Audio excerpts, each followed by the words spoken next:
Uyaphayisa manje? Okay. Sicishe ngibuka le. Sanibingelela bafowethu egameni lika Jesu Kristu waseNazaretha. Thank you so much bazalwane bami. Siyambonga uNkulunkulu kakhulu ngaleli thuba namhlanje. Asiphe lona kuhlezi kuyintokozo ke bafowethu ukuthi sibe nani ngalolu hlobo.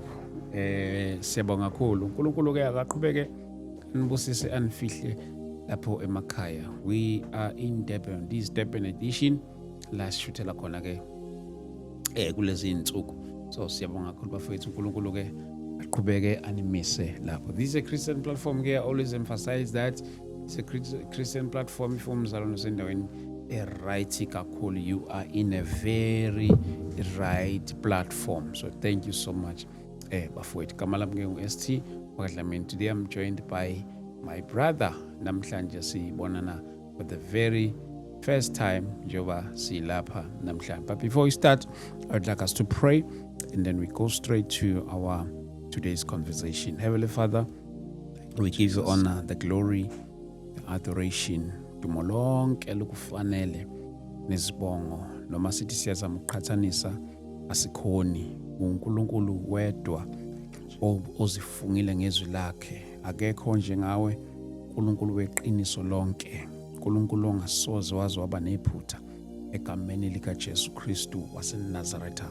We thank you, Lord, for this opportunity. We pray as we are about to start. We pray, oh God, for your grace in Jesus' mighty name. Amen. Amen. My brother, ngiyabingelela ngithathe lithuba ngikubingelele. Asibingelele baba ST. Mfowethu, right? Kakhulu uJesu inkosi, siyabonga kakhulu. Mfowethu siyabonga manje egcineni. Dala lokusizama sokuze kwalo. Hayi uNkulunkulu ngesikhathi sakhe.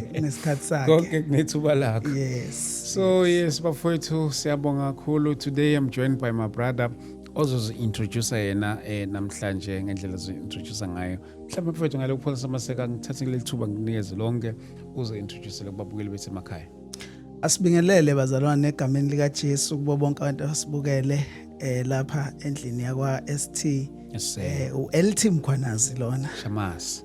Igama lona kwakulindani kodwa ke ngenxa ukuthi umuntu kulomsebenzi akuwo. Yeah. Eligcine libizwa izingane ebudlapha. Hayi sagcina sakhanda igama lepublic. Yes. Kwaba uLT ke Oh, waMkhwanazi. Lona ke umuntu aziwa ngalo ke lelo. Ngale emakhaya. Ekhaya kusemtubatuba. Okay. Kodwa ke ngihlalile nje indaweni eziningi.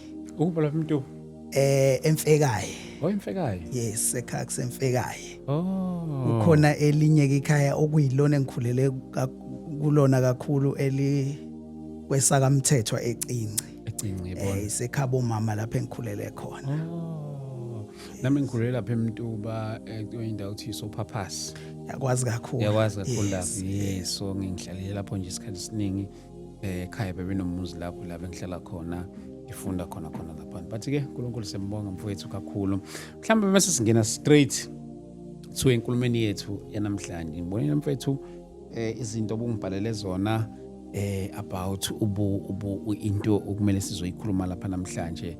Angazi ngaqalisa ngapi kodwa ke ngibonile ukuthi kuningi kakhulu. Angibonile ukuthi kuningi. Mhlawumbe nje mfowethu ukungena sigxile straight enkulumeni yethu yanamhlanje size lapha namhlanje. Mfowethu asingene straight mfowethu man enkulumeni yethu. uNkulunkulu eyintweni ozibonile empilweni yakho njalo ngiyazi ukuthi mhlawumbe mina mangakuqalisa mhlawumbe ngagcina ngiqhamisa ngenye angle kade ngifuna uthi pour out yourself. Yes. Ngendlela without any limitations. Yes. Without any restrictions. So yes. Singene nje straight kwinkulumo yethu. Yes. Mhlawumbe ngingathanda ukuqala lana but uST ukuthi cishe sengathi uLT. Yes. But uST ukuthi siyayibonga kakhulu ST Media ngokuthi thina njengabazalwane isinikeza iplatform la sikwazi khona ukuthi sikhulume, sibhodle ngezinto esihlangana nazo ngoba manje asikwazi ukubhodla kubantu bezwe. Abanalo usiza abangasisiza ngalo, abanayo into abangasikhuthaza ngayo. Kunalokho babona ivangeli sengathi limbi uma siveza izinto kanti yonke indawo mfowethu inezinto zakhona. Qiniso. Akukho la esingathi kuhamba kahle nje perfect everything. So siyayibonga kakhulu ST ukuthi isinikeza indawo la singabazalwane singabhodla ngakhona. Mfowethu. Ngike ngenza ivideo lapha ku TikTok nje einsukwini ezidlule ngathola ukunconywa nokcriticizewa. Bengikhuluma lapha mfowethu ngendaba ukuthi thina njengabefundisi asitholi indawo la sikhona ukubhodla khona ngokulinyazwa kwethu, silinyazwa abazalwane sibaholayo. Kodwa makuke kwaba umfundisi olimaza umzalwane ugcwaliswa ukundawo nasemaphepheni. Kodwa makungabazalwane abalimaza umfundisi, unfortunately ohambweni lami lobizo mfowethu, ukulimala kwami okuningi engulimele ngikulinyazwe abazalwane. Kubhlungu ke ukuthi ulinyazwa abantu okuyibona ophilela bona.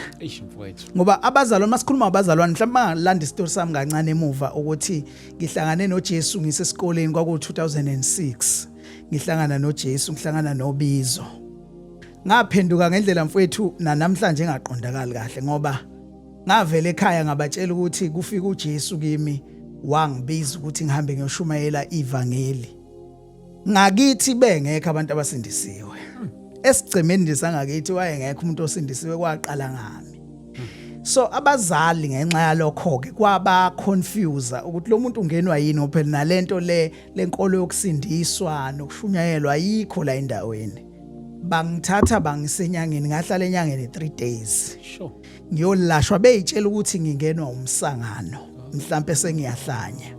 Ngiyolashwa ngilashelwa ukuthi kukhishwe lento le.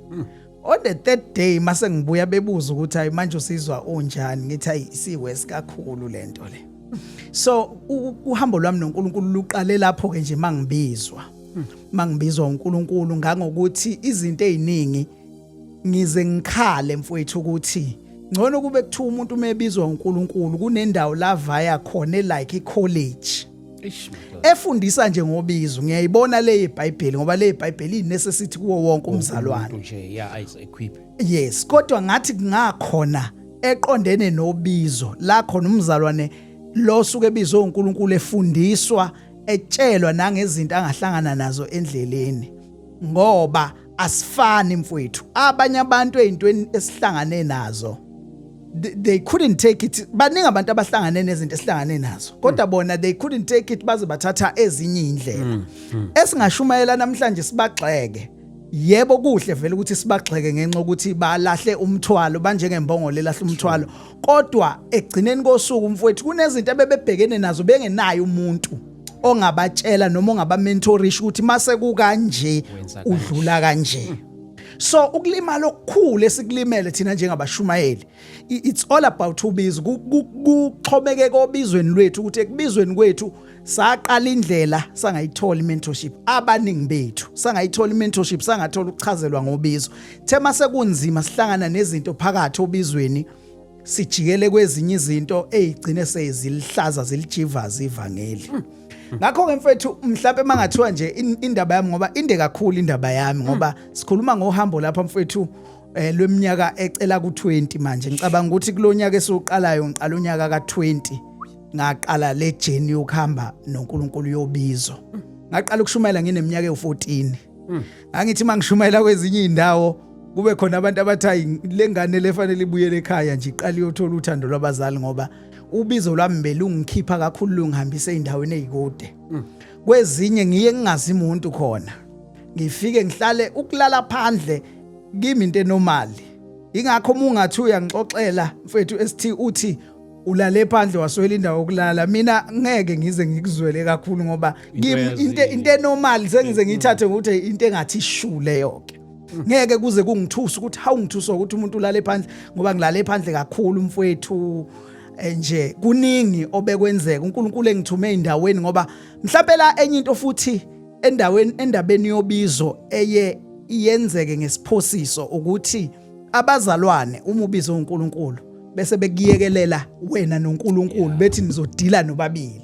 Kanti uNkulunkulu njengoba ebiza wena esithini mfowethu uthembe bona abazalwane laba ukuthi endleleni yakho bazokunceda nabo nawe uyabasiza ngezinto lezi uNkulunkulu akunikeze zona nabo bekusize ngezinye izinto oyidinga endleleni uthembe bona manje abazalwane into ebhlungu kakhulu ukuthi mawubiziwe bavele bekudedele kuNkulunkulu bethi ubizwe uNkulunkulu ozobona ngakho konke ngendlela yakhe ingakho ke ingceke eziningi zigcine mfowethu ngenxa yokushisa kwensimbi ngoba iyashisa insimbi into enkulu kakhulu mfethu esizoyikhuluma namhlanje leyo ke ukushisa kwensimbi ukulimala ama casualties aqhamuka endleleni yobizo makhulu kakhulu mkhulu umonakalo oqhamukayo endleleni yobizo ungagcina uziluza wena yourself in the process yoku keep up with ukubizwa uNkulunkulu ngapha uthukwa abantu thina njengoba sibiziwe nje kuthiwa hayi sivilapha ukuyosebenza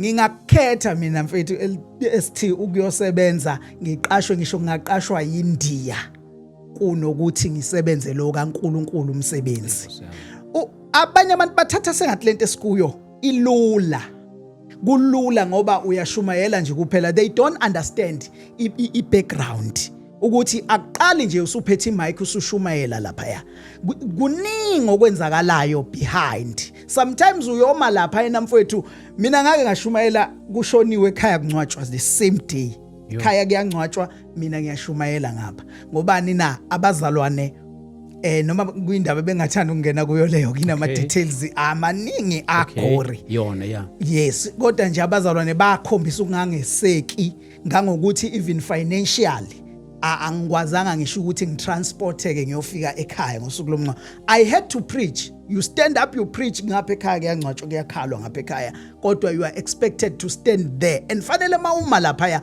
ume ngempela ubanikeze izwi elizobaphilisa kulowo mzuzu wena inhliziyo iyableeda ngaphakathi izimo ziyakushaya so mfowethu ileyo nto into esenhlizweni yami kakhulu ukukhuluma ngokulimaleka esikulimalayo endleleni yobizo lento kuthiwa ubizo into ebhlungu mfowethu angicabanga ukuthi ukhona umuntu ongathi uyakenjoya ukubizwa uNkulunkulu umebizwe ngempela ngiyabona abaprofeti laba bonke nje labantu abadumile abazenzela ibusiness ngiyabona labo indlela yabo imnandi kodwa mawubizwe uNkulunkulu ngempela ubizo olugenuine ayimnandi indlela yakhe ifana nekaPaul ifana noPaul ifana noPeter ayingakazi bemnandi indlela yabo mfowethu kunzima kakhulu bekulimaze on top of that bekulimaze ungabi nayo umuntu oyokhala kuya ukwazi ukuya kwifamily yakho uyothola abantu abazokugona ngenxa ukuthi uzobusumbula abazalwana amahlazo abo ivangeli the same gospel ofuna lapha ekhaya belizwe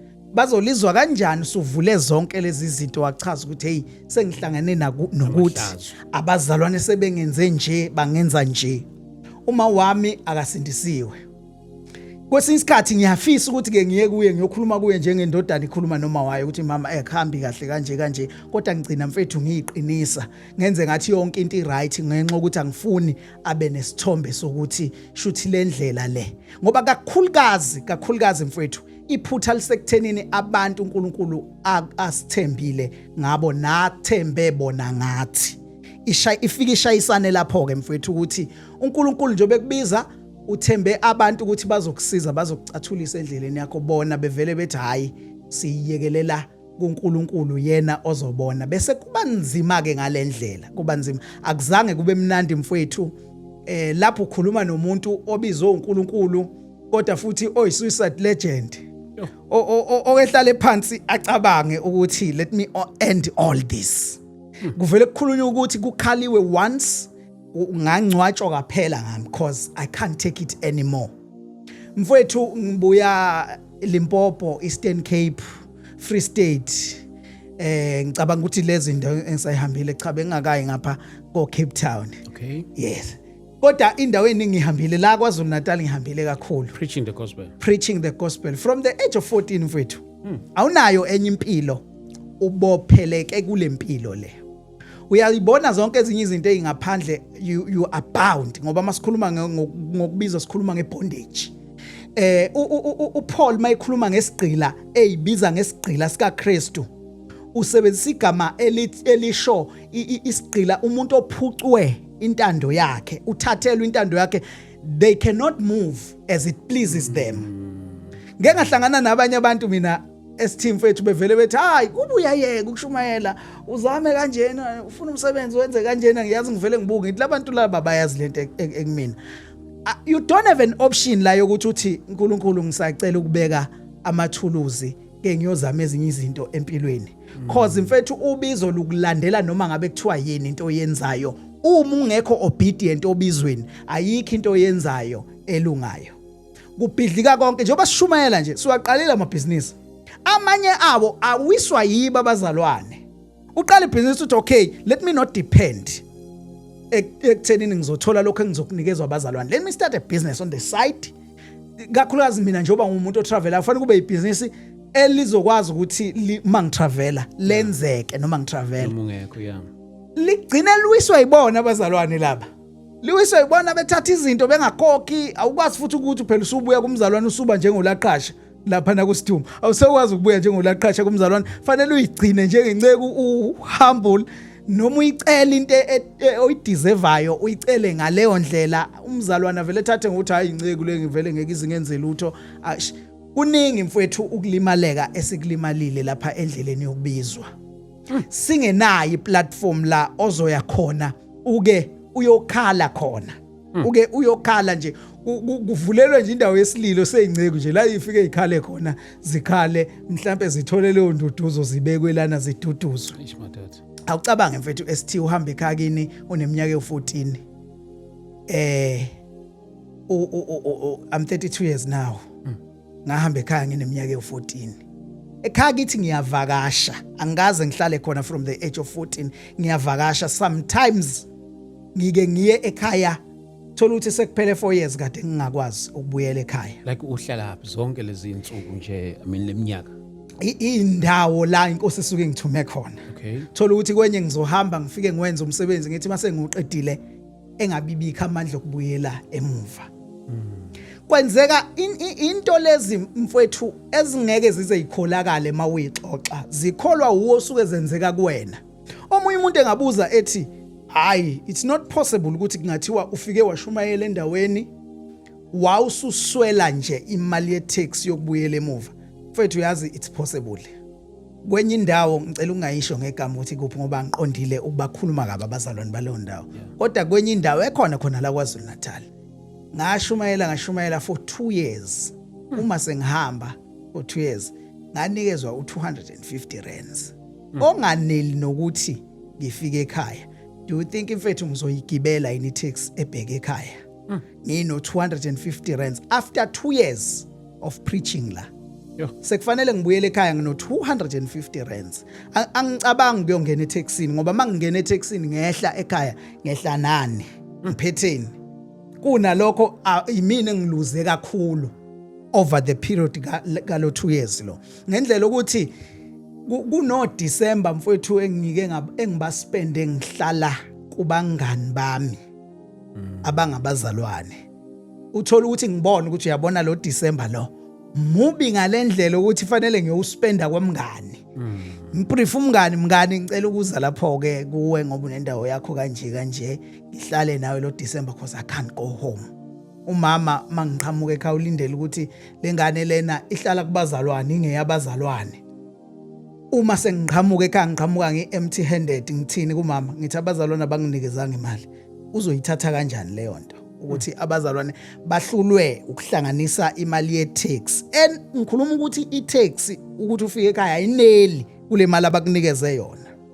Ikhandani leyo nto ikhanda inhliziyo ebhlungu ngalolu bizo lokubizile. Ikhanda into ethi let me leave this thing ngiyekelele ngihambe ngizenzele ezinye izinto. You are not allowed to do that.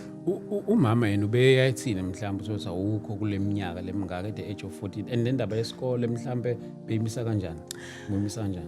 Salwa nomama sibanga indaba yesikole kakhulu ngoba njengoba ngeke ngathinta lapha mfethu ST ukuthi ngathi mawubizwa ukungathiwa nje uthi uzubizwa ushisa umlilo kaNkulunkulu hamba ecollege lo bizo. Ngathi ungaqala khona ufunde. Ngize ngibablame no baba engathi mangibizwa ngasondela kubo ngayo batshela ukuthi sekunento kanje. Ngoba ngize ngithi ukube kuthiwa abangivumelanga ngiphume ngiye fieldini kwakufanele bengivale mfowethu bengivale ukuthi cha lalela mfana siyakuzwa ukuthi unobizo hlala phansi funda isikole hlala phansi linda isikhathi esiyiso ngoba izinto eziningi umuntu uyifunde ngamaphutha akhe mfethu sesendleleni so masibuyela kuleka mama nesikole salwa kakhulu kodwa into eyenza wangikhulula mangithi mama indaba yesikole mina content engishisayo mina mangibona imphefumulo yabantu ngibona abantu ababhubhayo ngibona ukuthi iyangibambezela indaba yohlala edeskini ngashiya phansi lapho mfethu into eyenza kodwa angivumela umama ukubona uNkulunkulu eyiconfirm indaba yobizo angibize ngalo ngoba umuntu oqala engamdeliverisha kwaba uyena uma wami wayethwasa efakile zonke izinto lapha efakile ideliverance yakhe yenzeka over the phone akusiyona into esasingathi mhlambe uyifakile wenzela ukuthi approve labantu ukuthi hayi ingane yami icotshiwe inamandla it was over the phone ngangiseMaritzburg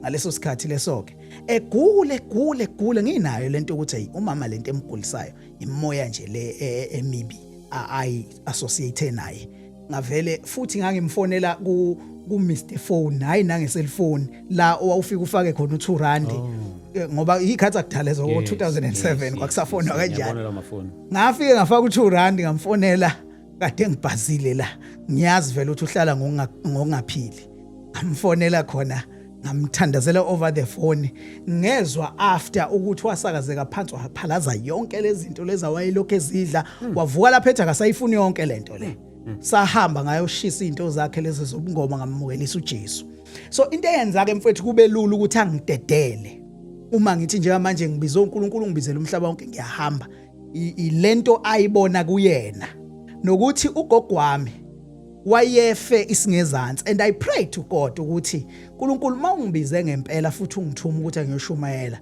ngicela umphilise as a proof yokuthi ngempela ungibizile nangempela uNkulunkulu wamphilisa wasukuma wahamba namhlanje uyahamba ezinye zeinkonzo engeke ngazenza lapha ngasemandeni wafika umndeni wami naye wafika as proof ukuthi njengoba siphumile sishumela sihamba umhlaba wonke asihambi khona ukuthi siqola abantu noma sizamayini lento esiyikhuluma into esiyaziyo into futhi nasemndenini yethu engafakazelwa ngoba kubhlungu uyoba umfundisi waziwe eindaweni ezikuthi uthola ukuthi ekhaya banelinye page ngayo so ukuphendula lokho mfethu umama ileyo nto eyenza wangivumela ukuthi ngihambe ngoba wayabona nezinye izinto ebezenzeka endleleni yami bengixoxe ekhaya ukuthi uNkulunkulu senze ukuthi waphilisa umuntu kanje lento ezimangaliso igcina isi daily bread uthola ukuthi ngiyengibone makuzokwenziwa inkonzo ukuthandazelwa abantu kwenziweni uthola ukuthi bayabizwa bayakubeziswe ngaphambili lokhu mfethu thina bese kubona lapha ematendeni esiwabekayo uthola ukuthi abantu bazophila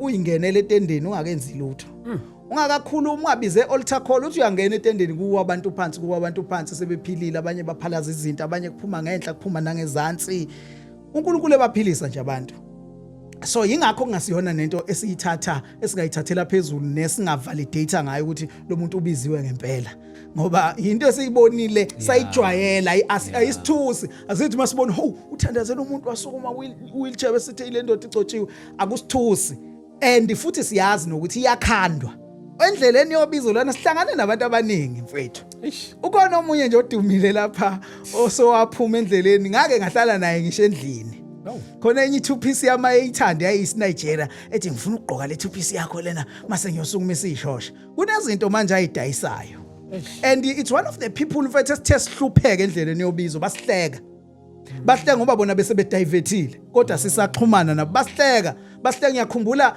ngomunye unyaka edume kakhulu ephuma emaphepheni wangifonela ngangise Danhauser wathi ngingeza mina lapho ke Danhauser ngangishumayela eDanhauser wathi ngingeza lapho eDanhauser ngikuraisele imali oyifunayo wena shono amount oyifunayo kade suka kwelinye ibadlade ba raisele u300,000 rand so ngaba namtempted mfethu ukuthi njengoba umuntu esafarisha kanjena kule ndlela yobizo ngoba asigxili nasemnikelweni ngoba sifuna ukuthi sichaphazele isivangelo asigxili ekutheni sesobiza umnikelo kwesibiza umnikelo ngaba tempted mfethu ukuthi le ndoda ngoba nakho idumile nasemaphepheni mangeke ngamemezela nje ukuthi yeza kuyogcwala ukuthi beyilethe bonke imali lana but uphinde ukhumbule ukuthi lo wangibiza akangithembisanga imali akangithembisanga muza akangithembisanga moto wangibizela imphefumulo. So ugcineke uthi stay away from those things. Kodwa nje sihlekiwe kakhulu mfethu ngoba umuntu okanjalo kade nijwayelene naye sumbona lapha yana uthola ukuthi besihayika naye kwesinye isikhathi.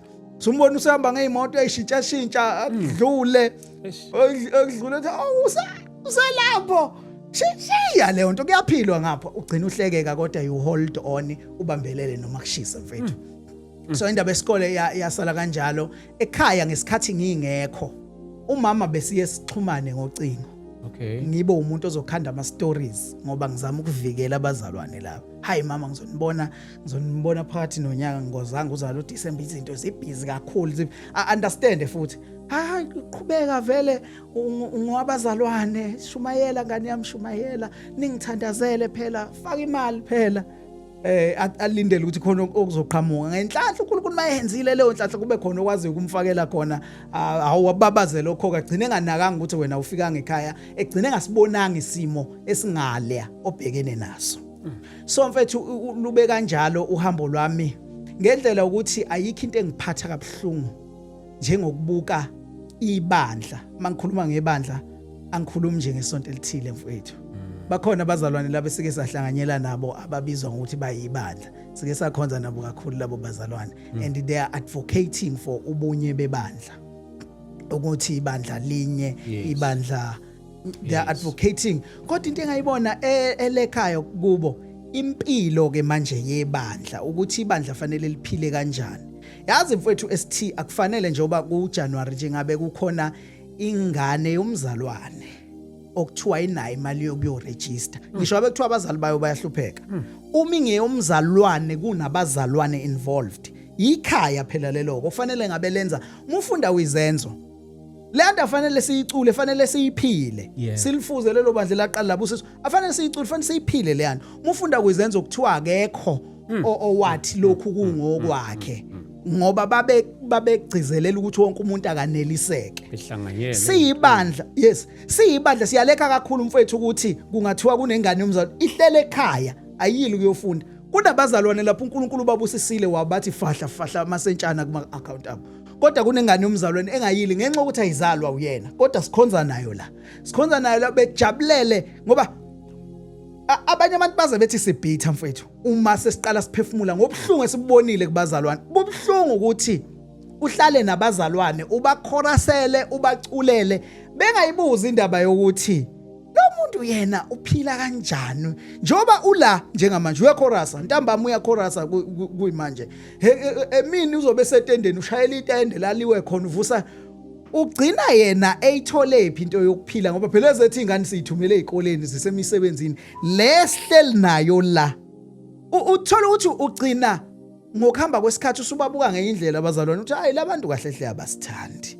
ngoba umuntu who loves and care about you ubezoba nayo leyo nto ukuthi njengoba ula wena 24 hours it's been 2 years ula nathi uyakhonza wenza zonke izinto lana usustaineka kanjani ezidingweni zakho uphila kanjani iphambili lempilo lithini kuwe iphambili ukuhlaliswe phansi nje umzalwane ukuthi cha nceke usizobuza nje ukuthi ilithini iphambili mawubheka how are you going to live your life kanjena ushumayela from one place to another uzokusasa kuzodinga ukuthi ube ubaba uzoba ubaba onjani so ngiye ngiliblame ke ibandla lapho ke cha ibandla ngiyaliblame kakhulu ukuthi ibandla ukulimaleka okuningi kube inegligence yebandla ibandla mfowethu liyisibhedlela akulindelekile ukuthi umuntu kuthiwa usengene esibhedlela wayeseba stranded esephakathi esibhedlela ngenxa ukuthi la isibhedlela kubekwa abantu ufanele bebe abahlengikazi ufanele uma ingena umuntu with whatever sickness or condition bayamamukela bona bayabona ukuthi lo udingani ukuzasizakala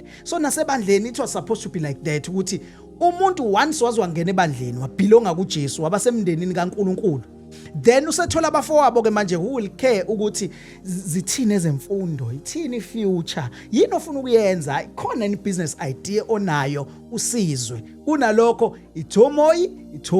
ithomoyi siyahlukana lapho ke they end up abazalwane bahamba beyothola mina ngazi abantu abaningi mfethu ST ingceku ezazigenuine zishumayela lona lelivangelo esilishumayelayo ngendlala zahamba zayothwala ezinye zathandana namanye amadoda ngenxa yendlala and into esihlanganile nazo lezo ne mfowethu ngakashelwa nginebhadi lokushelwa abantu besilisa angazi noma bayibe ngibonise ngathi angazi ngike ngibhale na ku Facebook ngithi bafowethu ngi straight ngakashelwa mfowethu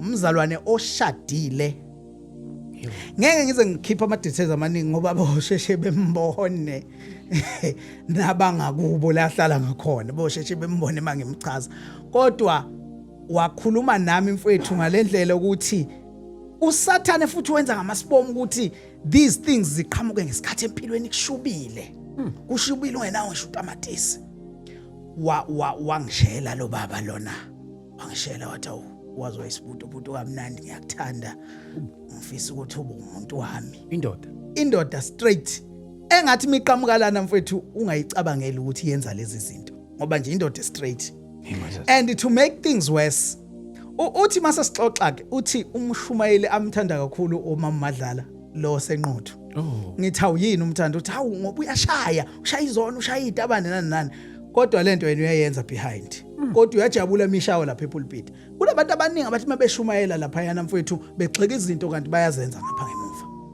angishele lo baba angithole ngesikhathi mfowethu kushube ngempela isimo kushube uthandaze ubone ukuthi hayi uNkulunkulu ngathi ubhekele wamanje yebo siyazi uNkulunkulu akwenzeki abhekele kodwa kuyakufikela ngoba umuntu engqondweni uthi hayi uyabona njengamanje ngathi usathe ukubheka le angishela yayise ingisendela iscreenshot sebank account ngesikhathi eshela wayise screenshot ibank account yakhe ibalance wayise isenda ukuze ngithi mangicabanga le ndaba yokushelwa uqome ngibe ngibona la ukuthi hayi la kuzophilwa kahle la kuzoqomeka kuzophila kahle la mfethu ngayibuka ngathi kodwa uNkulunkulu uzongenzani lo muntu hayi sojola nje ngilokhu ngimkhohlisa siloku sijola ngithole le mali lena mfethu ngizokhuluma iqiniso phambi kaNkulunkulu naphambi kwabazalwane I was tempted wangi-invite here in Durban wangi-invite uthi fika sibonane sa uvalo lalo ngishaya umfowethu nginomfowethu enkosini oyimi nami ngiyena sixoxa yonke into naye ngathi mangimxoxela leyo nto kwakuthi akangidisown mfowethu ethi how could you uyokwenza leyo nto athi mfethu ngicela nje singasafonelani singenza ngikhuluma ngobhuzo umbhadi ngikhuluma ngomuntu owazi lonke ingaphakathi lami nami engazi lonke ingaphakathi lakhe kwathi mezwa leyo nto mfethu wangifuna ukungidisown ngiyakhumbula ukuthi sengilapha eThekwini ngizobona yena lo baba Ntini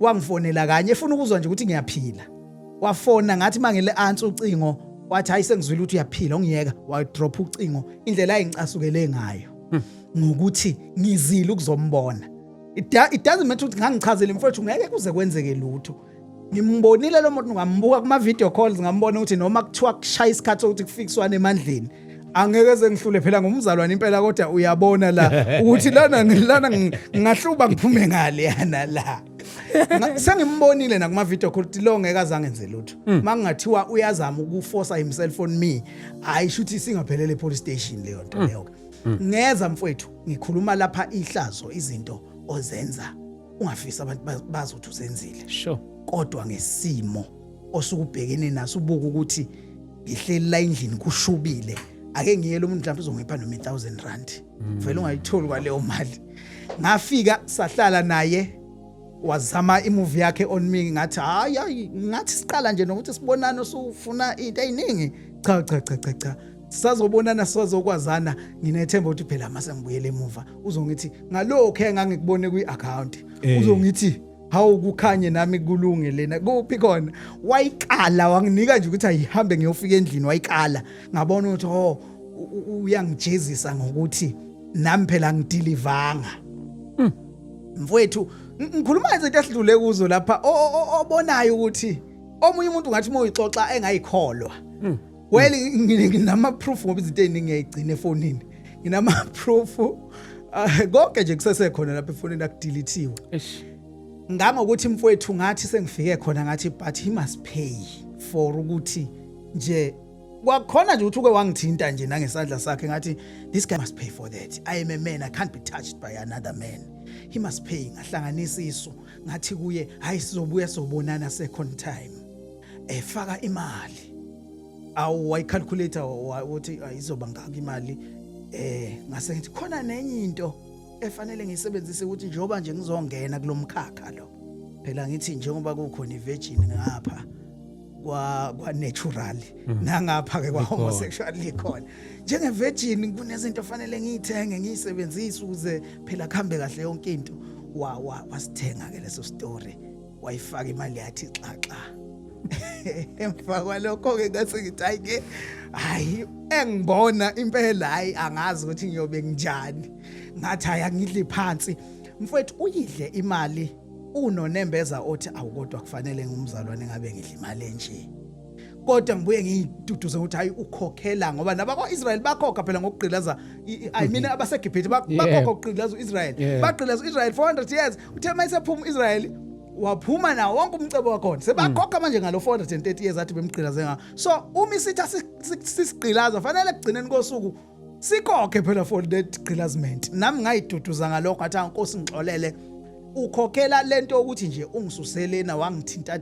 ngoba wangithinta wangiqala kusesemotweni hey isandla sendoda sibhlungu mfethu LT isandla sendoda sibhlungu masikuthinta awufikelwa yilento le ukuthi mangathi uthinta esomuntu wesifazane so ngase ngithi ke akakhokhele zonke lezo zinto lezoke yaphatheka kabuhlungu inhliziyo yami ngoba lo baba ushadile njoba eshadile uma kungena icall kaNkosikazi njengamanje la fanele uthule wena ungaphefumuli unefoni uyifake ku silent ngoba njobe efoni uNkosikazi fanele azi ukuthi uyedwa la bekhulume wena uthule ungaphefumuli awukwehleli kuze kuphelele call le ngenxa ukuthi ufuna ukudayisa ipicture kuNkosikazi ukuthi I'm faithful to you into ebabhlungu kimi akusikhona lokho ngoba mhlawumbe lokho indlela yakhe nesexuality yakhe mhlawumbe izinto azoyilungisa mhlawumbe usathathekile akusikhona lokho kwangenza ababhlungu into engayenza ababhlungu ngacabanga ngathi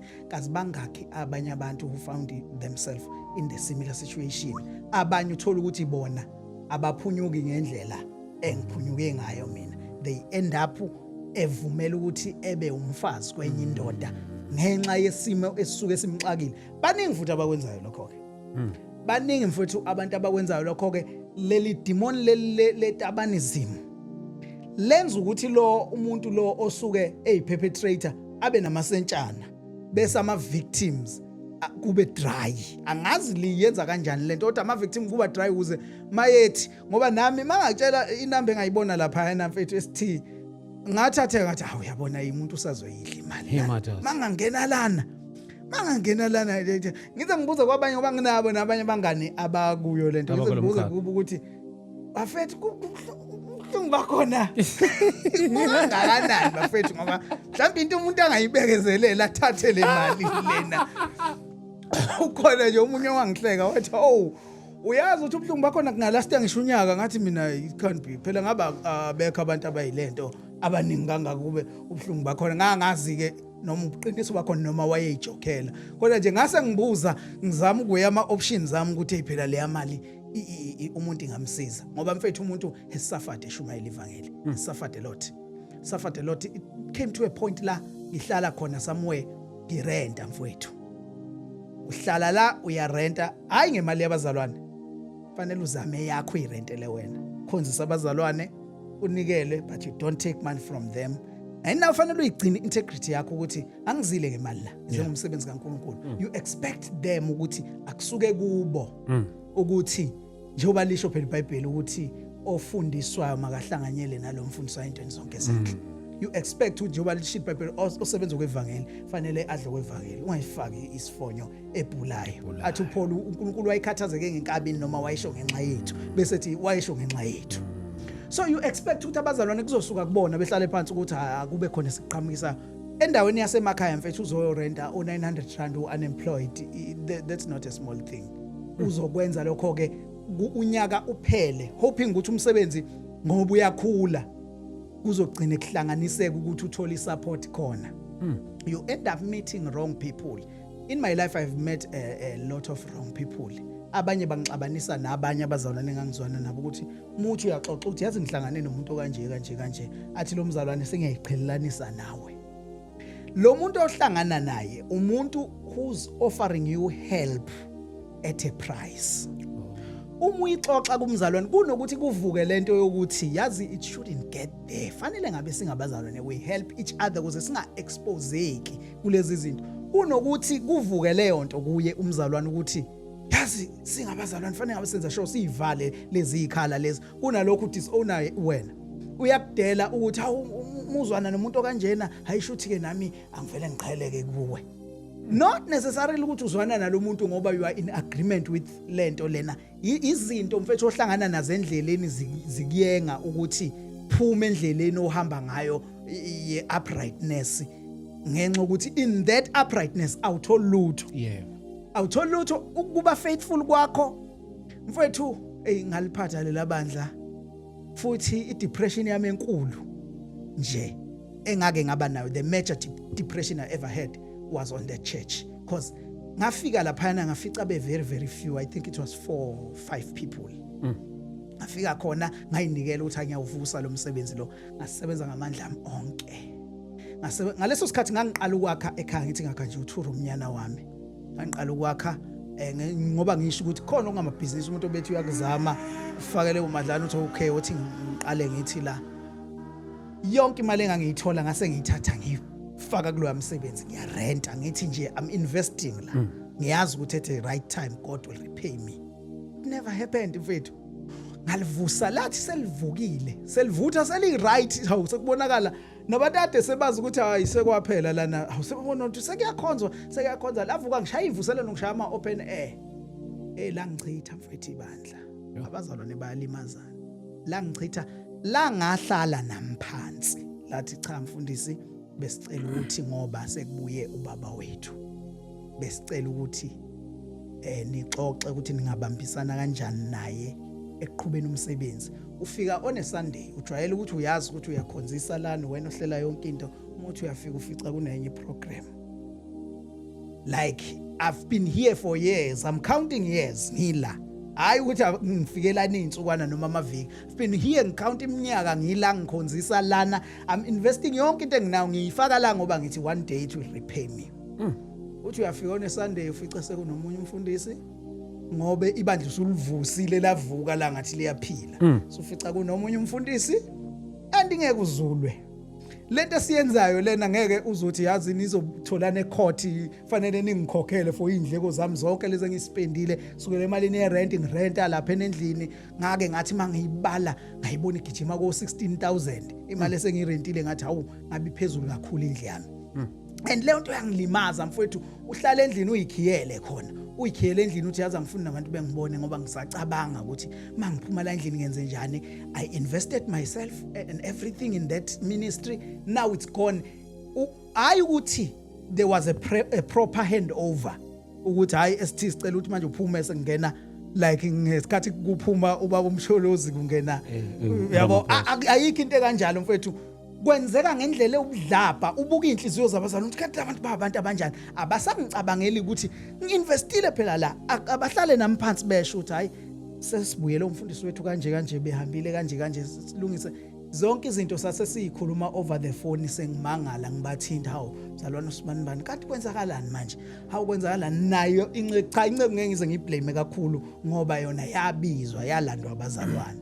Ngize ngiblame kakhulu even though nayo ngangilindele ukuthi singaxoxa kodwa ngagcina ngilenzile mina ithuba lokuthi ngcine ngixoxile nayo eceleni ukuthi awunceke ngibona usufikile kanje ayisaxoxa nencekisa ayinelana kahle izinto nga satisfied kodwa kwangilimaza mfethu ngeke ngize ngiqamba amanga kwangilimaza ngoba kubhlungu ukuthi kulomsebenzi esiwenzayo uke ufike mfethu uphethe isudu kuphela eyodwa nakhona thothi unesudu eyodwa ufike uphethe isudu eyodwa uzokwaziwa ngayo imncwabe ekhona la nemlindelo.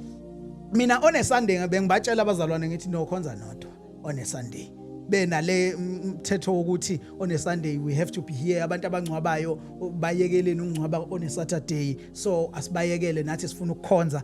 Mina mfethu esithingeke ngize ngilwele ukuzokhonza nabantu engihlezi nginabo every day bese ngiyeka iopportunity yabantu engingeke ngizobe ngibaqoqelwa abantu laba bantu ngoba njengoba kushonela umuntu nje uya ungivulela ithuba lokuvangela mina ungiqoqela labantu laba bangezi emasontweni abangezi nasenkonzweni zamatende njengoba eshonile nje ungiqoqela labantu ukuthi ngiye lapha nganikezwe ithuba lokuthandaza ngoshumayela lapha emthandazweni so bengibashiya abazalwane ngithi ngihambela makuna la kushonwe khona ngiyahamba uhambe mfethu uzame uthi ngakho umsebenzi kaNkuluNkulu egcineni kosuku uphume kanjalo uvela uphume njengobaba wafika wazokhulisa izingane zendoda ehambile kanti zizomlanda izingane ubaba wazo masezindala sezingothokoze ukuyimela yebo zizomlanda ubaba uphuma abhlungu awukwazi futhi ukuthi hayi phela nikwazi ukungikhipha nje awukwazi ukulwa ngoba egcineni kosuku akusikho kwakho la akusikho kwakho lana ufikile wena wavusa into yomuntu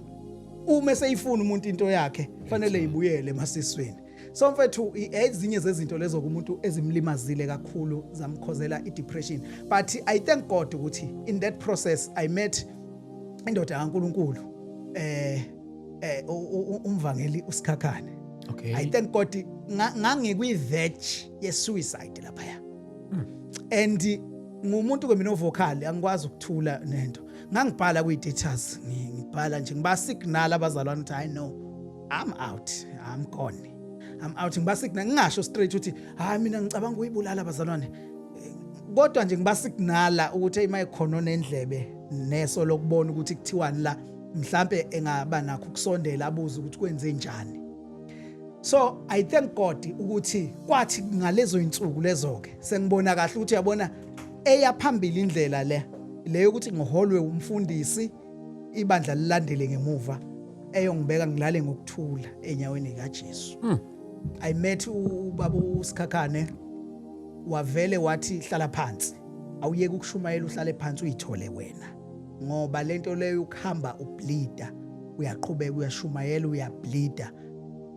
you are not doing anyone a favor even you are not doing uNkulunkulu a favor and I thank God ukuthi ngihlangane naye evele ethi hlala phansi hlala phansi I will provide you indawo ozohlala nje kuyo uphumule and find yourself uhlale phansi uzithole ungasukumi uthi uyoshumayela ungakabi right ngoba asazo repeateka lama mistake ilapho ke mfethu engize ngifise khona ukuthi kube kuthiwa abantu abakanje umuntu wahlangana nabe safika la efieldini kunento eziningi engabe igwemekile mfethu ngoba along the way khona namaphutha nathi esiwenzile ngeke siqamba amanga mfethu sithi besi innocent kuzo zonke lezi izinto esilimale kuzo khona nathi license khona amaphutha khona ubone ukuthi hayi cha la bengirong nami la bekungafanele lokhu ngenze kanje bekungafanele ngihlale kule ndawo kufanele ngishumayele ngisuke ngihambe nami ngisuke ngabheda ngokuthi ngibe comfortable ngigcine ngihlala ngitile athi ngilule mhlambe 3 years you end up ngoba kuthiwa new broom sweeps cleaner than the old one kodwa isikhathi masiqhubeka igcina ifana yonke bone abantu ngathi bayakuthanda umsebenzi uyitshela ukuthi iproof ukuthi umsebenzi ukhona la kanti cha ukuthi bayakuthanda abantu kungenzeka nje ukuthi baqala ukubona umuntu oshumayelayo la abanye futhi ngoba la shumayela khona kuyegcwale namantombazane agcwale abona inceke phela ukuthi inceke phela ayimbi inceke ngizofuna ukuya lapho ukuthi esikhathi esiningi I think for wonke umuntu nje okuye leminyaka uthola ukuthi yona it's one of the things uthola usafarisha kuzona lezo okanye ngithi ezinye zezinto alingeka kuzona yes izinto zamantombazana so ngifuna ukuchecka la ukuthi kokwakho in your experience it was only indaba yale yanceke kuphela whereby you will feel tempted in the issue of women and girls you've never found yourself in that corner kaningi mfethu kaningi omunye usisi kwakusebandleni lase Full Gospel uyabona lawo mabandla kanjalo uyazi ukuthi inkonzo le lafelwa awulindele ukuthi khona imkhuba ongahlangana na mawuhlangana nemkhuba khona vele uthi bayenza imkhuba nalapha amakhosana madoda lo sisi nje wayethe uqhubeka kancane angifuni ukubeka kabi mfethu ngithi wayemdala umuntu wesifazana akushiwo njalo kuye ngathi nje wayethe uqhubeka nje ngama birthdays ambalwa kunami yes ngifika khona ngiyashumayela kuso lesi simo lesi sokuthi mfethu untula uzontule ngisho i-airtime I think angazi noma wangithanda noma wangenzani lo asisi kodwa cha nami mfethu ngeke ngize ngiqamba manga hayi ngase ngithatheka khona ngoba ngangeke ngihlale phansi ngiyicabanga lento yakhe Ethawu ngoba futhi hayi ukuthi soyenza kabi cha izoba official sibe in a relationship officially siganane hayi ukuthi into ezobisa emakhoneni kodwa into ukuthi ke vele kusathane yonke into mayeyenga uyiveza sengathi hayi senzela it's a process kuzogcina khona la ekuthenini siganane kodwa phela iqale ithi phela ususana idust la awucabangeke uzothi uqeda ukushumayela ngaleso sikhathi futhi sashumayela ngolaka uNkulunkulu sikhulise ngendlela sashiya ulaka sashumayela iBhayibheli kodwa nje iminyaka eminingi yami ngishumayela mfethu bengishumayela ulaka ulwe uzubathuke futhi abantu urealize late uthi yazi labantu bengibathuka phela bengingashumayela lapha ngisashumayela ulaka umangale kade uqeda ukushumayela ulaka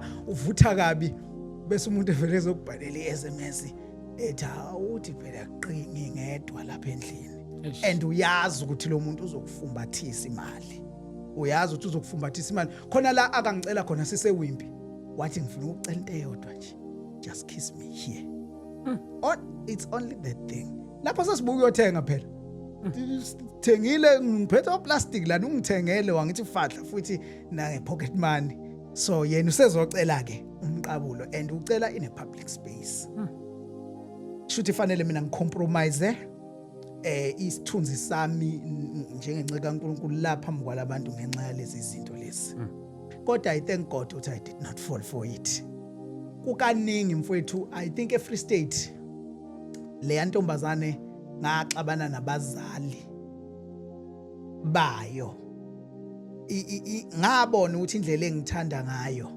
iplan ukuthi ingenzele indawo ekhaya ukuthi ngihlala ingakhulumile nabazali so how ikhonda woze ekhaya awu usukhulumile nongicelela ngoba phela uma ufike endaweni udinga indawo yokuhlala ikhona woza hayi ngithi ukhulumile nabazali awaziyanga nami khona njoba ngisho ukuthi khona amaphutha umuntu awenza ngoba kufanele mangifika nje lapho ngiqale ngikhulume nabazali ukuthi hawu ngifika kanje hlangane nosibanibani wathi ngangicelela indawo la ekhaya mina ngifika ngibuzi ngobungane awaziyanga ngazi nganginabani kodwa ngise teenager lapho ngifika angibuzi mina angiboni ukuthi lo ukwenza konke lokhu ngothando konke isikhathi ukuthi hawu uNkulunkulu ongivulela indlela kanti intombazane igajwe nje uthando ithandela inciko ngiyangena ekhaya mina ngiyahlala hayi bo la ekhaya sebaqala bawona athi lona ithini ngaye kanti lona ithini agcine kubizwe i-meeting ukuthi akachaza kathi sithini ngalo hawu mina phela ngazi ukuthi usibanibani wakhuluma la bayayigede asiyazi le nto thina aze ekhuluma thina sibona umuntu ehleli nje lana uyahlala uyalala uyavuka la ekhaya uyalala uyavuka naku seqala ukuthi wenze inkonzo asazi thina ukuthi ungaphi usukaphi kwenze njani yingakho ke ngithi mfethu kokunye uyubona ukuthi nami ngenza amaphutha la bathi awaziyanga ukuthi ungangena emzini womuntu uvela uthi hayi bangikhulumela uvela uhlale nje ukhululeke gcine manje masubanjelwa i-meeting ubone sengathi balwisana nevangeli kanti babuka lento le ukuthi la ekhaya kunezingane zamantombazane sekunomfana osehlala la ekhaya naye ungene ngayo futhi lengane yentombazane ihlangane naye estradini behambe eshumayela estradini yazongenisa la ekhaya ugcina ubona lapho ke kodwa bekungasekhona ama temptations ahamba nemali bekuwa ama temptations ukuthi intombazane ithola ukuthi ikuthandile kwaningi einkonzweni abanye befike omunye eze phambili ezoyinikela kanti wenzela wena la eMaritzburg nje wazi washo omunye wathi ngiyayibuza nje ukuthi ufile kanjani sengiyinikela ujabulile yini sengiyinikela phambili ho ngiyathuka ngithi uyinikela kuJesu wathi wezoyinikela kimi and labo bantu bayakufumba ngemali mfethu esithinge enqamba manga futhi ngeke ngize ngiqamba manga ngithi angaze ngiyithathe cha manje lo wephambili ngama-birthday into enagcina iphelele emoyeni yaphelela emoyeni mfethu ngoba angithi njengomuntu otravelayo mina ngangikuleyo ndawo yangakubo ngaleso sikhathi so kwakhona ke lokho ke zama ngendlela ukuthi angiyazi lento ukuthi yayisebenza kanjani kulomuzi engangihlala kuyo bake balwisenye intombazane beyilwisela ukuthi ngilethele ibreakfast iletha emzini la ngihleli khona uthi hawu ngilethele umfundisi naye breakfast bengimenze ibreakfast bayilwisa bayithuthisa bathi qoqa into zakho usihambele nazo ncike kaNkulunkulu senifuna ukuyiwisa kodwa lo wayenenhlanhla lo ukuthi lo wayengafona angicele bengikhulule kamnandi angazi wayenenhlanhla enjani bengikhulule kamnandi ukuthi ngihambe naye njoba ngisho ukuthi sisedolobheni sihambela naye daylight mhlawumbe ngoba bayibona umdala yikho into engayenza asazi kodwa ke mhlawumbe kunjalo mfowethu kodwa ke into yakhe yagcina iphela ngoba ngamuva lapho ke nokucontactana emafonini kwagcina kuncipha. Kodwa indawo nendawo mfethu kuhlezi kukhona lo owesifazane ogcotshiwe ukuthi uzokupha imali akucela uthando, akupha imali akucela uthando. Omunye aqale ngemali kuqala kushaye advance engakhuluma lutho nawe athi mfi imali. Omunye acele nje i-account number yakho futhi manje ngoba kulula Capitec 07 bani umnikeze athi ayicheck inamba hawu ikhona Capitec athi okuncane. Hawu ujabula ngiyabonga mzalwane ehlale athi okuncane. Thenga iColgate nciko, thenga ini uyishaya ize ngaphambili imali ukuze ethi meqala udaba lwakhe nawe uma usubuka ubona ukuthi ayisesihambe uhambo olude ukuthi sekuzoba nzima. And futhi phela mfowethu akubona abantu ababi la besikhuluma ngabo, abantu abahle osukubona ukuthi la kungenzeka umuntu omuhle. Kodwa manje ubuke lokhu ukuthi shuthi ngiyophila lempilo umhlaba wonke la ngihamba khona ukuthi mina la ngifika ngiba nentombi ngenxa yemali ngihluke ngane nomuntu olapha emgwaqeni odayisayo ekubeni ngibe ngishumayela ivangeli. So umuntu besinda ke ngalezo zinto lezo kubuka ukuthi if I give in kulo ngizohamba kusasa ngeTranskei ngizothola omunye eTranskei aphinde naye angenze okufanayo, ngiqhubeke ngiye kwenye indawo aphinde enze naye okufanayo. Uyakwazi ukuthi mfethu ushumayela uhlala la ekhaya uyashumayela uthi uyanokha umuntu egeze ngaphakathi esho ngamasibomu ukuthi ngena egeza avela athi ngena ubhala incwadi ngesikhathi ungena uthuka naye ayithukise uphume seshilo seyikhulumile into ayisho ngoba the fact ukuthi unokhile wathi ngena uyazi ukuthi lento abefuna uyibona usuyibonile sekusele kuweke ukuthi qhubeka udaba manje thina into uyibonile qhubeka udaba manje. And imost yabo njengoba ngisho ngilokhu ngiyiphinda lento imost yabo mfethu kuba abantu abaphethe imali kukancane ukuthi ulingwe ufunwe intombazane eyidlela imbuya ngalokho kwamaChina okuzinduku kukancane kukancane. Isikhathi esiningi kuzoba umama eGoli owakhona umama ke ezweni lene eGoli ke ST owakhona kumama wafike kwapledge abazalwane bepledge ukuthi hayi umfundisi somenzela lokhu benzela nokuthi nala ngihlala khona bengizwela umthwalo uthi hayi thina solethe igross thina solethe ukuthi wavele wasuka yena wathi i-bedroom suite ye leather yase Home Choice. Jabula nami ngizoba ne bedroom suite yase Home Choice ye leather. Ngajabula uthe suka lapho ke meze enkonzweni waphatha album la kufakwa khona ithombe mfethu waphatha ualbum anginikeza ualbum nazi ithombe zami ungibuke nje angibuke ngithatha ithombe sengilost phela ngizozenza nithombe zalogogo ngoba ngikhuluma umuntu owaye over 50 lapho ke abantu abalapho ke sibathatha njengogogo abantu aba over 50 mfethu omama bana 40 hayi over 50 anginikeze lezi ithombe ngibuke mase ngibuyisela ualbum angazi phela ukuthi kulindele ukuthi ngithini. Mase ngibuyisela ualbum sengiyasho ngithi hayi ngikubonile ke ithombe zakho usemusha hayi ungathi ngisesenjalo namanje uthe suka lapho ke mangithandazela abantu wathi unento ekadila ngaphakathi imthinta njengexoxo iphumile leyo nto ngesikhathi ngimthandazela abale ukuthi ekhaya khona washona watholakala intethe ngaphakathi nomunye kwatholakala okuthile shuthi nje vele ekhaya sifa ngendlela eyodwa nami bengizobulawa ileli exoxo wangiphilisa mfundisi. Kodwa ngesikhathi ungiphilisa imizwa yami yayifile, kodwa ngesikhathi ungibeka isandla mfundisi yavuka imizwa yami angaze ngifuna ugogo omdala kanje yana mfethu njengaloya angazi kwaqala ngaloya ngisho ngithi ibhadi afike bemdala aphinde bemnyama futhi kakhulu angisho mina umuntu odark ngikhuluma ngomuntu omnyama angaze ngifuna ugogo omdala njengaloya.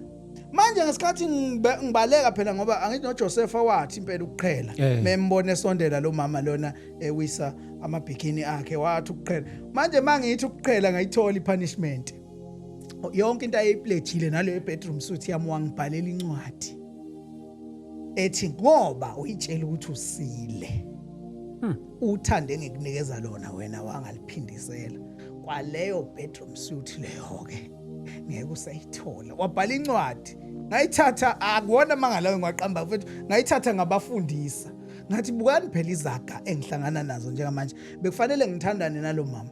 Lo mama lona ugane umpriest webandla elithile lamabandla nabapriest lawa ahamba abantu abahamba ngathuba engene endlini angifuni ukusho igama lalo. Ugane umpriest walelo bandla. Ujaha ngaleso sikhathi mfowethu mhlawumbe ngangino 21 years 22 years umama over 50. So siyahlangana nalezo zinto lezo ke. Ungaze ulingeke omunye ngoba uzothi esuka lapho ke akunikeza ukhiye athi mfundisi ungakhathazeki ngoba sihamba siya hike inkonzo ingaphi Selenasia ikuphi ethe majazana uhamba ya hike avele athi mfundisi ngenzela ukuthi ungakhathazeki ngokuhamba bamba la ukhiye uzonqaba uthini suhamba ngemoto yakhe ngoba uzothi uzongithatha le eshikhathi ngoba uyazi kuzoba yikhathi zantambama acele lento ayicelayo. So you stay away, you rather suffer and stay away from these things. Not ukuthi we are saints ukuthi sithi hayi angaze ngibe naphutha kodwa mfethu umuntu uzamile ukuthi engawenza amaphutha unnecessary emhlabeni. Kungcono la kuthiwa khona nawe ulingekile futhi into obuyitshela ukuthi hayi lo muntu lona khonto engakhandeka naye kunokuthi uhamba ubhabhabala cause you are not better than a prostitute mawunjalo. A prostitute lenciko inceke edayisa umzimba. Zokubuyisela emuva kancane ukhulume nangindaba yokuthi nje ukubuyisela emuva impela eqaleni. Yes. Usaseyingane usheshe wamukela ubizo bakuyise enyangeni bese uthi uyagula bawubuya khona kwasukuba worse wagcina uphile kanjani? Angithi phela esithini mfethu mina ngangingaguli. Kwakuyi interpretation yabo yendlela engase ngiyithatha. Yes. Hayi ukuthi ngangigula ukuthi anginamufufunyana noma ngenza izinto engaqondakali. Ilezi zinto engangiyikhuluma njengokuthi ngithi kufika uJesu kimi wakhuluma nami wangithuma kanje. Umuntu wasekhaya thina la ekhaya besisonteza yona. Okay. Le ndaba zokuthi uNkulunkulu ufikile noma uze kumuntu wazokhuluma sijwayele into esijwayele ukukhuluma ile kamoya ukuthi makusesontweni kuzoba khona lo muntu ozothi ti 13417 umuntu omdala ngaze ngihambe ngifike esimeni seceke nanso ke siyaziya esontweni sizingane nabazali bethu bazi leyo nto. So masuzoqhamuka nento othi hayi Jesus spoke to me and he said this and that. So bona bayinterpreter as lo muntu uyagula. Kakhulukazi ngoba into engekho familiar la endaweni yakithi. Wawungahamba indawo uzufika endaweni la yayinabantu abakholwayo ngakithi. Kwakufanele uhambe ibanga. So ileyo nto ke yayenza ukuthi beze bengisa enyangeni nokuthi ngase ngiqala ngibatshela ngithi hayi sengizophuma manje ngihambe ngishumayela ivangeli and ngakwenza lokho ngempela mfowethu kuyo leyo process kade beyitshela bona ukuthi iwukuhlanya kodwa bathi mabeyilandela nabo babona ukuthi akahlanye umuntu uyaphila ngoba bengivuka nje ngihambe ngiye ko Pep Stores angithi uPep kunespeaker sibeka eminyango abamemezela ngaso indalo ozani ngenani ngifike ngicele kuyimanager uthi ngicela ukuthi nami ningikhulumise lapha kwispeaker senu benginikeza ispeaker bajabulela ukuthi ngizokhuluma lana kuzabantu ngesikhathi abantu bezobukela umuntu seyongena esitolo so kuzogcwala kanjalo ngangokuthi nginabantu mfethu ababesindiswa kophepho umuntu ekade ehambele iyele edolobheni eyoyithengela ngivele ngithi laba bayinikelayo ngithi asingene ngaphakathi esitolo ukuze ngalibuka abantu in the open place mase ngibathandazela singene nabo ngaphakathi ngicele la ukuthi angicela nje ikhonyanyana ufuna ukubathandazela ngibamukela uJesu uthi sesiyangena sesiyaqhubana emva kweyimpahla lapha sengithi ayiphakama izandla inkosi Jesu ngiyakwamukela namhlanje so ngaqala ngishumayela lapho ke kanjalo iyona ndawo leyo ke ngashumayela kuyo kakhulu nje stradini ngishumayelela kophepha so uphendula umuzo wakho mfethu ngangingaguli mina ngangingenalutho abasekhaya babecabanga ukuthi ukugula lento ngenxa ukuthi ngiqhamuka nento engajwayelekile so bangakubuyisela ke enyangeni cha abangibuyiselanga enyangeni angithi emva kwalokho kube sekwenzeka lento ke deliverance kamama nogogo obelimela isingezansi naye wasinda so yonke lento ngiyasho ngithi hayi bengimkhulekela uthi esinde ukuze uNkulunkulu econfirm ukuthi ungibizile yilokho kwenza bangirelease kahle ke kha bangidedela ukuthi hayi asimdedele ahambe mfowethu kuphoqa isikhathi nje sesofika ngasekugcineni kodwa ngiyafisa mfethu ukuthi mhlambe sesofika ngasekugcineni just nje nalokho inkosi engakubeka enhlizweni yakho anything maybe that you want to say sesizofika ngasekugcineni and then mhlambe bese kuba ukuthi ke abantu abafisa ukuxhumana nawe ke uorganize mhlawumbe masibuye futhi la sicontact ukuthi ayino sibuyile sikwazi ukuthi siqhubeke futhi senze u-part 2 wethu. Yes. Ngiyabonga mfethu. Into esenhlizweni yami kakhulu kungaba ukuthi ngicele abazalwane ukuthi bazalwane abantu abathunywa uNkulunkulu nabangathunyiwe uNkulunkulu umzalwane nje generally aswaphose amehlo ethu sibasize imini bengaze bekhalakethele into eningafanele. Lapha yana eFree State ngafika khona kunomfundisi ebandleni elithile nakhona bemgxeka ngafica bemkhuluma kabi abazalwane. Usiyabonga sekufika umfundisi lana sinesihumusha la. Yazi mfowethu ngathi mangilandela inceke uyashawa nje ilokho ukuthi abazalwane bebengayisizi yayitholela usiso yiphoyisa. Lo siso yiphoyisa wayisiza inceke yayisithatheka ke nayo.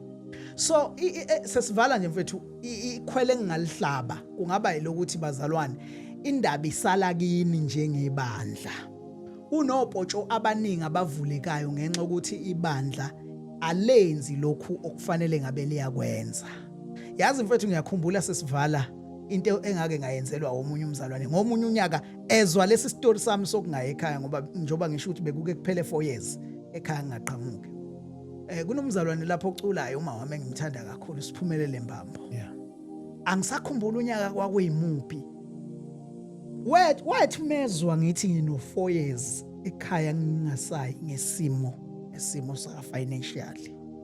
Mfowethu ngiyakumenshina nje lokho because wenza into enkulu kakhulu engifisayo ukuthi abazalwane uma abazalwane bengavala lezi ikhala lezi mfowethu ukuthi umuntu osetshenziswa uNkulunkulu nongasetshenziswa uNkulunkulu umzalwane nje umbonayo ukuthi ngathi akhambe kahle kulo mzalwane uyomsiza ukuze engaze wele kulezi zinto oba ziningi izinto abawela kuzo futhi ngeke beze besho bazobuya bezothomoya bekhonze kanti umuntu seqala enye impilo waqala enye indlela. Wangisiza kakhulu Siphumelele Mbambo. Uyazi imali ayenayo mfowethu hayi ukuthi wangicaphunela wathatha iphesi yakhe wayibhekisa phansi etafuleni wayivuthuza yonke wathi yonke imali enginayo ngicela uthathele imali le uhambe ekhaya. Emva kwalokho ke wangena la eThekwini wangigrosela igrosa eyenza nami ngifike ekhaya nginesibindi wangigrosela igrosa engingayazi wathi ngikiyeka ngoba sekucela yona iaccount ukuthi hayi akusekho khona sengiyeka wenza wangenzele into and ngalezo insuku mfowethu ngangikade ngishumayela okugcina ngavalelisa kushobile ngiseNewcastle ngangishumayela okugcina ngavalelisa ngashumayela ngathi ngivalile uNkulunkulu ngishiya phansi lento yakho ngishiya phansi lento yakho ingihlukumezile ngiyayibongela kanti uNkulunkulu uzongenzela indlela ukuthi ngixhumane naye ngithi mangixoxa istory sami avele athi nje namhlanje uye ekhaya kini uzolala ekhaya namhlanje ngathi noma ngichaza ukuthi hey ngeke ngikwazi ukuya namhlanje kusenabantu okusafanele ngihlanganise imali zokuba wathatha yona le uzofika udivide ukuthi lo mnikeze ngana lo mnikeze nga kodwa into ebalekile ukuthi uye ekhaya. So ikhole ngilihlabayo lelo ke kubazalwane ukuthi asingathi singabazalwane sigcine kuvuleleka abantu abangakholwa nabangamfuni uJesu bethole upotsho wokuthi mangaya kuloya mama lo uthola ukuthi kunomama nje oshonele ubaba wakhe usele nezingane njengamanje njobe sele nalezi izingane lezi kukhona okusakhehlana okungaphandle okumcathamelayo lo mama lo uma like asingekho isinkwa ungekho ugesi lo mama uyakhonza ukhonze ebandleni elinabazalwane abangakwazi ukusivala lesi sikhala bengasivali uzogcina umama elingeka kuloya baba loya ngoba loya baba uzofika lethe imali kagesi alethe umama uyathandaza ngapha Nkosi nginikeza mayilo babeletha le mali uvela ubone sengathi uNkulunkulu uyaphendula phela kuka kwenzeke kanjalo uthi uyathandaza ubone ngathi iyona ianswer le vele uqhamuke nje usisi omunye vele aqhamuke online ungaze ngakuthanda uyazi muqokile izinto ziyakufanela yini unayo account uyitshela ukuthi wenze kuphenduleka lemthandazo le. So ileli khwele mfethu engalihlaba lokuthi ukulimala okukhulu njengoba besikhuluma ukulimala okukhulu esikulimalile kube kuthiwa abazalwane basingamela njengomuntu wesifazane kwaZulu ngithi kuthiwa umuntu wesifazane uma eshawa othile wesilisa bese gijima ezocasha ngomuntu wesifazane bese owesifazane emgubuzela nalo ngisho bekuthiwa beyisidlamlilo esinjani uyamiyeka masegutshuzelwe wesifazane. So ibandla liyo wesifazane ufanele umuntu umizimo zempilo zimshaya ibandla lifike limgubuzele ngoba egcineni kosuku ilona futhi ezobe selimshaya epulpiti lo mama lo ukuthi sekubonakala lo baba lokhu njalo eyongena lapha kanti phela lo baba ulethe ugesi la abazalwane nje babeshaya epulpiti ugesi awukhanyi kodwa bona bashaya epulpiti uthi umama hlala yebo uzohlala impela kodwa manje udinga usizo angabe uyalithola akalitholi kubazalwane ezegcina manje yolithola kubantu abangakhola so ileli ikhwele mfethu esingalihlaba ukuthi in the process yokuthi umuntu uyahila ezintweni alimale kuzo siuthumela umlayezo ukuthi ayingaphindi lento eyenzeke kithi kwabanye abazalwane they should be careful ukuthi umntwana kaNkuluNkulu akangabe exposed ezimweni zokushayeka nezenhlupheko eze egcine ethola ama offers azomsusa evangelini inamba yami ke mfowethu ithi 078 102 8347 sengiyisebenzise iminyaka mhlambe ecela ku15 ayishintshi nje ayilahleki futhi uNkulunkulu wenza umusa ukuthi ayilahleki Shunalo yaba kusasenayo ke le namba unenye mfethu khonenye esebenza ukuthi ngangiyenzela for business ukuthi bengangihluphi ngapha le uma kuyinto yebusiness nani so ngamnikeza kuleyo keke kodwa ke futhi wagcina engiblockile ngoba ngangilokho ngiyobuka iprofile pic wagcina engiblockile ngathi ayi akube kanjalo sami wathi noma ngibingelela ngapha kwa TikTok ngathi akimblock nje sivele sivale le chapter lena naye ngixolele lapha ekhona ngale mali yakhe ngayidla wayekhokha naye for ungithinta ngemntwana kaNkulunkulu mfowethu siyabonga mfowethu man thank you so much mne wethu for coming nanokuzosivulela nje inhliziyo yakho about abantu abaningi emabekhuluma ngohambo lwabo kukancane ukuveza izinto bona bazenzile kuphela umuntu uveza izinto ezenzeke kuye angaziveze nezenzile esif ngathi nje kube clean konke esayidini lakhe so ukuthola abantu abanjengani mabefike bekhuluma baveza ukuthi nami nakho engakwenza njalo njalo so kuyenze ingxoxo okanye inkulumo yakho ukuthi ithinta inhliziyo zabantu abaningi ngoba yabona nje ukuthi ulanda ama seniors manje sami noNkulunkulu isikhathi eside ake sikhulume nje ngohambo lwakho noNkulunkulu bancane abazokutshela ukuthi uyabona mina ngenza ukuthi so ukuthi wena ebuncaneni bakho mawehlelwa izinto uvela uzibona uyifeyila engathi ayikho ukuthi mina uhambo lami nje mina nginalo uhambo luhle enkosini ngoba bonke abantu mabekutshela hey mina ngenza ukuthi ngihamba kanje noNkulunkulu kuze kube manje angikaze ngaze ngenza into eso abanachashaza nje so manithola abantu abanjena niyaqinisana kakhulu futhi ngiyaqinisekisa ukhona umuntu osizakalayo lapha ekhaya ngikhumbula nje ngelinye ilanga just story for another day ngathi ngishayekile ngaya kwenye man of God bangiya kwenye man of God yazi thina ncane lento okhwela ngayo inabuka la Jesus so uyabona abantu uthi usesimweni kukhona amaphutho uthi sothi wenzile athi khululeka ngiyayazi lonto le so mfowethu uNkulunkulu sembonga kakhulu mfowethu ngempilo yakho kakhulu uNkulunkulu mfowethu angathi akaqinisa kakhulu bafowethu asibongeni lapha emakhaya uthando lwenu kakhulu ngicela ukuthi sibonane eMkhumbane ngomhla ka2 May siyobe sisemkhumbane inkonzo kamoya la siyobe sikhona eMkhumbane kula eChesterville la eThekwini ngomhla ka2 May starting from 10 ekseni kuyoba ntambama inkonzo kamoya egameni lika Jesu Kristu amen yo mfowethu siyabonga hayi siyabonga bhuti siyabonga